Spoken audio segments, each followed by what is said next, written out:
Train کی رفتار کے اچانک کم ہونے والے جھٹکے سے بجھ سا گیا تھا۔ میں نے خاموشی کو توڑتے ہوئے پوچھا، کیا میں آپ کا نام جان سکتا ہوں؟ آپ کو قطعی اس کی ضرورت نہیں۔ اس کے جواب میں تلخی تھی۔ میں نے اصرار کیا تو اس نے کہا، شگفتہ، ایک فرضی نام ہی سمجھ لیجیے۔ میں نے کہا، آپ کا سفر کہاں تک ہے؟ اس نے خاموشی اختیار کی۔ دوبارہ پوچھنے پر کہا، ٹرین تو نئی دلی سے آگے نہیں جائے گی۔ آپ کو اتنی تفصیل جان کر کیا کرنی ہے؟ میرے دوست نے مجھے راستے میں کسی اجنبی مسافر سے بات چیت کرنے اور نام و پتہ بتانے سے منع کیا ہے۔ میرے منہ سے نکلا، بڑا چالاک اور شاطر ہے آپ کا دوست۔ یہ سن کر اس نے منہ بنا لیا اور پانی کی بوتل کھولتے ہی کہنے لگی، پانی لیں گے آپ؟ میں نے نفی میں سر ہلایا۔ قدرے توقف کے بعد میں نے کہا، کافی اطمینان جھلک رہا ہے آپ کے چہرے پر۔ میں نے کسی بھاگنے والے کے چہرے پر آج تک اتنی بے فکری اور سکون پہلے کبھی نہیں دیکھا۔ وہ خوش ہوئی اور کہنے لگی، اس نے کہا تھا، جب گھر سے نکلنا ماں باپ بھائی بہن اور گھر کے بارے میں بالکل نہیں سوچنا، صرف میرے اور اپنے بارے میں سوچنا اور منزل پر نگاہ رکھنا۔ میں نے کہا، اچھا تو تمہارا واسطہ ایک مکار اور عیار آدمی سے پڑا ہے۔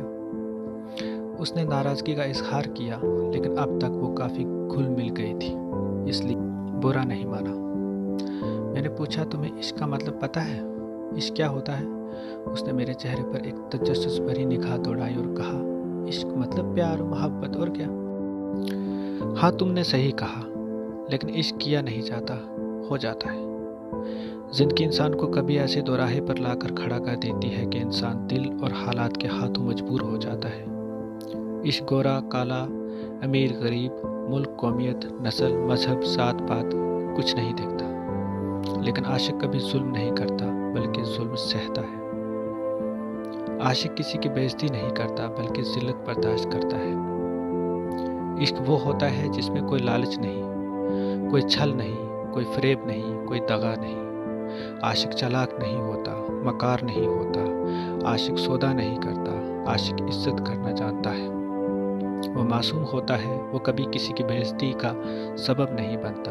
اس نے بیچ میں ہی ٹوکتے ہوئے کہا، ہمارا دوست بھی سب کی عزت کرتا ہے اور وہ مجھ سے بے پناہ محبت بھی کرتا ہے۔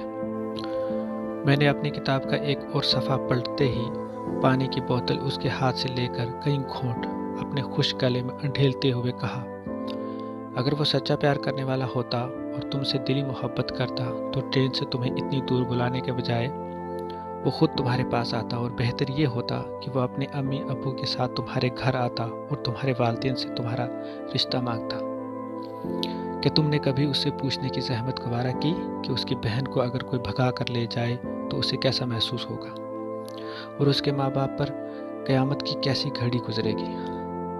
اس نے تو پیار میں کوئی رسک لیا ہی نہیں، سب کچھ تمہارے سر پر ڈال کر خود آزاد ہو گیا، یہاں تک کہ تنے تنہا ایک اکیلی لڑکی کو اتنے مشکلات حالات میں اتنی دور بلایا جس راستے سے تم نہ آشنا ہو۔ یہ کیسا پیار ہے؟ کیا اس میں تمہیں اپنی بے وقوفی نظر نہیں آتی؟ اس کے چہرے کا رنگ دھیرے دھیرے بدل رہا تھا اور وہ کسی گہری سوچ میں ڈوب چکی تھی۔ تھوڑے سے وقفے میں ایک سچا عاشق اور ایک فریبی و مکار عاشق کے تعلق سے میں نے ایک پوری تقریر اس کے گوش گزار کر دی۔ اس کی بھویں تن گئی، چہرے پر فکر کی لکیریں صاف نظر آنے لگی۔ اس نے پانی کی آدھی بوتل اپنے گلے میں انڈیل دی اور کھڑکی سے باہر دیکھنے لگی۔ پیڑ پودے وقت کی رفتار کی طرح ٹرین کے مد مقابل الٹی جانب کو تیزی سے بھاگے جا رہے تھے۔ اس نے سر جھکا لیا اور کسی خیال میں گم ہو گئی۔ قدرے خاموشی کے بعد اس نے سر کو اوپر اٹھایا، بالوں میں انگلیاں پھیر کر الجھے ہوئے بالوں کو درست کیا اور چوٹی کو ربڑ سے کہیں گرا لگاتے ہوئے کس دیا۔ اف کی ایک مبہم سی صدا کے ساتھ ہی اپنی آنکھیں اس نے میرے چہرے پر گاڑ دی۔ آنکھیں اشکبار تھیں اور مزید کچھ جاننے کی متلاشی تھی۔ میں نے نظریں نیچی کر لی۔ وہ بدبدائی چند سوالات بھی متضاد رخ میں کھڑے تھے اور جواب کے منتظر تھے۔ یہ گلی چوراہے کے لونڈے لپاڑے عاشق نہیں بلکہ جسم حاصل کرنے والے سوداگر ہیں، جو کم سن معصوم اور بھولی بھالی لڑکیوں کا شکار کرتے ہیں، اور آج تم ان کی ایک شکار ہو۔ ہم جس معاشرے میں رہتے ہیں یہ مردوں کا معاشرہ ہے، اس میں لڑکے کے بھاگ جانے سے کوئی فرق نہیں پڑتا۔ والدین کا لوگوں کے سوال پر بس اتنا جواب ہی کافی ہوتا ہے، غصے میں گھر سے چلا گیا ہے۔ جب غصہ ٹھنڈا ہوگا اور ہوش ٹھکانے آئیں گے تو خود ہی واپس آ جائے گا۔ لیکن لڑکی کے بھاگ جانے سے پورے خاندان کی عزت ملیا میٹ ہو جاتی ہے، والدین اور بھائی بہنوں کے منہ پر تالے لگ جاتے ہیں۔ دنیا ترقی کے کتنے بھی منازل طے کر لے، لڑکا اور لڑکی کا فرق ازل سے ہے اور اب تک رہے گا، اور اسے رہنا بھی چاہیے۔ لڑکا فٹ پاتھ پر سو جاتا ہے، کسی ہوٹل میں برتن مانج کر 2 وقت کا کھانا کھا لے گا، کسی دکان میں کام کر کے اپنا گزارا کر لے گا، لیکن کیا لڑکی ایسا کر پائے گی؟ ہر چیز کے عوض اس کے جسم کا سودا کیا جائے گا، اسے نوچ لیا جائے گا اور بہت جلد اسے کہیں کا نہ چھوڑا جائے گا۔ امریکہ ہو یا لندن، عورت ہر جگہ اکیلی اور تنہا غیر محفوظ ہے۔ اسے مرد کا بازو وہی تحفظ عطا کرتا ہے، چاہے وہ اس کا باپ ہو، بھائی ہو، بیٹا ہو یا شوہر۔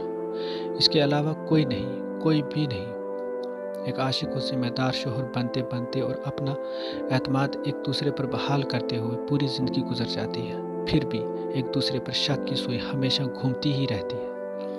ایک بھاگی ہوئی عورت اپنے شوہر کو اپنی عزت اور شرافت کی پہچان کراتے کراتے پوری جوانی گزار دیتی ہے، لیکن اس کے ذہن میں خدشہ آخر وقت تک بنا ہی رہتا ہے۔ وہ کسی خیال میں کھو گئی۔ زندگی کی بھول بھلائیوں میں اچھے برے کو وقت سے پہلے سمجھنے اور پہچاننے کی جستجو نے اسے کافی حیران و پریشان کر دیا تھا، جو اس کے چہرے سے صاف ظاہر ہو رہا تھا۔ میں نے زیادہ بولنا مناسب نہیں سمجھا اور خاموش ہو رہا۔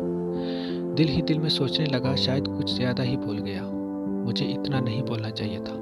تھوڑے سے وقفے سے اس نے میری طرف دیکھا، جیسے کچھ اور سمجھنا چاہتی ہو، کچھ اور جاننا چاہتی ہو، کچھ اور پوچھنا چاہتی ہو۔ میں نے بات جاری رکھتے ہوئے کہا، تمہارے دوست نے ایک لمحے کو بھی نہیں سوچا کہ جب تمہاری ماں کو پتہ چلے گا کہ تم گھر سے بھاگ چکی ہو تو اس کا کیا حال ہوگا؟ وہ تو جیتے جی غیرت سے مر جائے گی، شرمندگی سے زندہ رہتے ہوئے بھی وہ مردہ ہو جائے گی، کئی روز وہ کھانا تک نہیں کھا پائے گی، اس کا وزن چند ہفتوں مہینوں میں گھٹ کر آدھا رہ جائے گا۔ کیا ہوگا تمہارے باپ کا جب راستے چوراہے پر لوگ اس سے پوچھیں گے کہ بھائی صاحب بیٹی کا کچھ پتہ چلا؟ کیا ہوگا تمہارے بھائیوں کا جب اس کے دوست اس سے بولیں گے کہ اب تک بہن ملی یا نہیں؟ کیا ہوگا تمہاری چھوٹی بہنوں کا جب اس کی سہیلیاں اس سے سوال کریں گی کہ باجی اب تک گھر واپس آئی؟ ایک بات یاد رکھنا، عورت اگر بھاگ کر شادی کر لے تو پوری زندگی معاشرہ وہ اسے عزت نہیں دے پائے گا جو وہ چاہتی ہے۔ وہ عمر کے آخری حصے تک بھی سماج میں ایک بھگوڑی کے نام سے ہی یاد کی جاتی ہے۔ اس کے بچے یہاں تک کہ اس کا شوہر بھی تا حیات رشتہ داروں کی تضحیک کا نشانہ بنتے ہیں۔ ٹرین نئی دلی ریلوے اسٹیشن پر لگ چکی تھی۔ میں بہت دنوں بعد دلی آیا تھا۔ اب پہلے کی طرح کچھ بھی نہیں تھا، سب کچھ بدل چکا تھا، اور ساتھ ہی ساتھ شگفتہ بھی بدل چکی تھی۔ اس نے دوبارہ پن نکالا، موبائل کا سلاٹ کھولا، نئی سم کو توڑ کر پھینک دیا اور پرانی سم کو ڈالتے ہی میسج کی بھرمار اسے آبدیدہ کر دیا۔ تبھی ایک رنگ کے ساتھ اس کے پاپا کی کال آئی۔ شگفتہ نے روتے ہوئے کہا، مجھے معاف کر دینا پاپا، میں نئی دلی ریلوے اسٹیشن پر ہوں اور گھر آ رہی ہوں۔ پھر اس کی ماں کی سسکیاں، آہیں و نالے، گریہ و فریاد اور آہ و فغاں جسے میں بے مشکل سن رہا تھا۔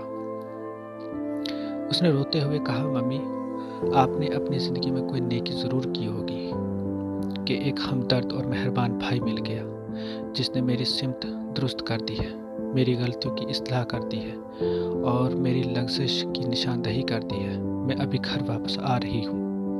اس نے میرا نمبر لیا اور تصدیق کرنے کے لیے ڈائل کیا۔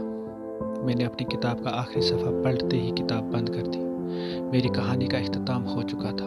وہ اپنے جذبات پر قابو نہ رکھ سکی، میرے سینے سے لگ کر زاروں قطار روتے ہوئے الوداع کہتے ہی آگے بڑھ گئی۔